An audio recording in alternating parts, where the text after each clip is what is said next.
I thought this was just any old kid's movie, but this is actually a beautiful trans metaphor wrapped up in Ice Age 3. And before you say start digging in your butt, twin, listen, I'm coming with the receipts on this one. Manny, Sid, Diego, Ellie, Buck, they're all challenging heteronormative relationship structures within a found family.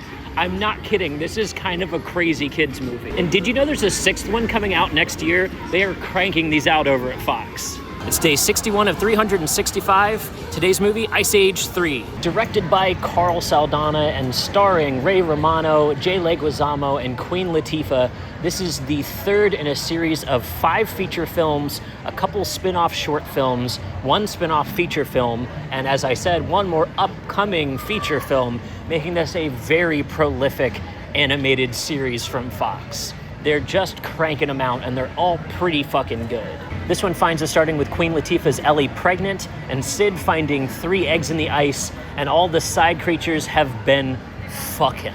Overall, the quality of these movies has been really consistent, like surprisingly so.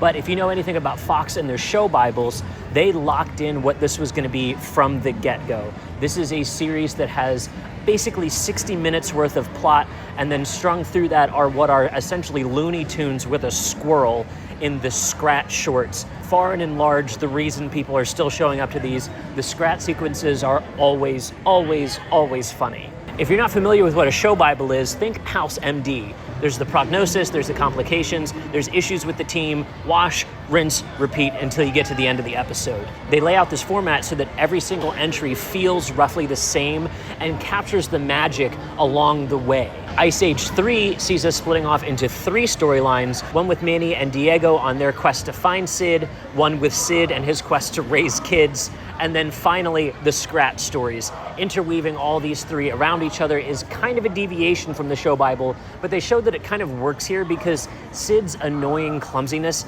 was starting to get in the way by the second movie, and so he needs his own time to shine. This also allows John Leguizamo to lead more, and he's very much a leading man and should be given that opportunity. But you're not here to learn about show Bibles, you're here because of what I talked about at the top. To let me show up with my receipts, here are 4 reasons that I believe that this movie is a continuation of their found family storytelling from the first movie going into a queer and trans allegory. Bear with me here, it's pretty good. My first receipt, Sid becomes a mom. Full stop, no arguments from anyone else in the group, in the movie. The direct line is call me mommy, and the movie never questions that. I love that it's making a fully outward projection of this gender bend for the character. It is so much fun. He fiercely protects the young, he nurtures them, he cares about what they're eating and how they're interacting with the world, fully putting him into the maternal role on top of calling himself mommy. This is a fully transcoded character within this movie, and his space within the found family is important to point out here. He's finding himself to be kind of on the outskirts for being different, but still wanting to fulfill these familial roles. I think that's a really important and key thing to bring up when I go into point number 2. The dad of the dinosaurs is the mom, also inverting this and making it a T for T relationship.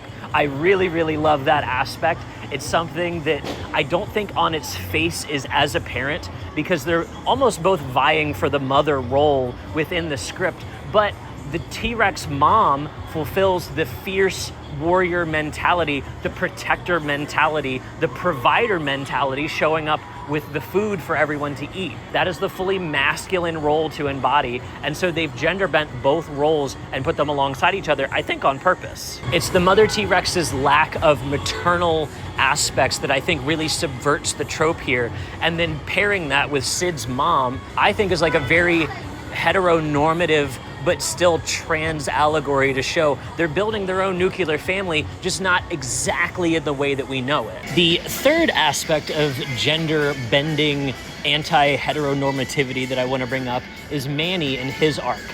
We see him starting off building a playground, trying to make it perfect for his kid and embody this fully masculine role, the ideal man type. And his arc across the movie is to learn to become more emotional, more emotionally in tune. We see this actually be natural to him at the opening of the movie, where he's making baby talk towards Ellie's pregnant belly before she gives birth. I love that as an encapsulation of what he would automatically go to if he weren't trying to perform masculinity. And he has to, across this adventure, learn how to fully embody that as an aspect of his masculinity. He and Ellie are the most heteronormative nuclear family within this found family or herd environment. And so I find it really amusing that he still has to struggle with gender performance in order to find his perfect path, which ends up being less than the perfect version he would have imagined. He's terrified of not being man enough, but we see Ellie even step up and be kind of a more masculine version of this feminine role and embody what it looks like to empower masculinity to expose its more emotional side. She's strong, she's a leader, she's on this adventure, and that is, I think, a great display of what a really balanced relationship can look like when both sides are allowed to embody more than just perfect masculinity or perfect femininity. And our fourth and final exhibit here is Buck. Buck, I love as a character. He's so over the top, he's so feral, and arguably very gender fluid coded. He flirts with Danger and arguably Diego and Manny, and he lives life on the edge. This is an aspect of performing masculinity without having to be manly. He lives in this fantastical world and speaks in metaphors and riddles because he's so confident with his inner self. He's not questioning any of this. He's allowing it all to play out in the present real time. The characters and personalities that he plays out with his skull puppets, to me, reek of having definitely non-monogamous vibes. His relationship with a pineapple is brought up, and even that relationship has its own aspects that are not normal. He doesn't say this is a hot pineapple. He says this is an ugly pineapple that he loves. That calls into question his performance of relationship stereotypes. He doesn't care what people look like. He himself is missing an eye, and I find that to be interesting. I also find his relationship to Rudy to be slightly homoerotic, and if not at least kink-focused. They do tie him up at the end. That's not me just joking around. I think that is text within the film, that this Captain Ahab Moby Dick thing is exploring a little more because of its role within a family-centered movie. They're trying to flirt around these lines, and I find that to be really fun. And potentially another aspect of his non-monogamous style is the fact that he's not fully paired with any partner. He's free to go explore whatever he wants, and his relationships become intense because he's an intense person. I find that to be really refreshing, especially back here in 2009. For a couple bonuses, even Diego struggles with his masculinity and his role within a found family. Found family is something that's very deeply important to the queer community, and so the fact that they were tapping into this knowledge, based on the first movie being about found family, and them naturally developing to this point by the third movie, back in 2009, again, I'll point out, I think this is a really cool method of storytelling for the time. It's really advanced. It really shocked me when I turned this on expecting to just kind of muddle my way through a kid's movie, and instead found a really cool allegory. But what do you think? Have I transcoded too close to the sun, or am I on to something here? Let me know in the comments. Our next movie is Public Enemies, so we're going from kids movie to violent Michael Mann shit. I'm here for it, and I'll see you tomorrow.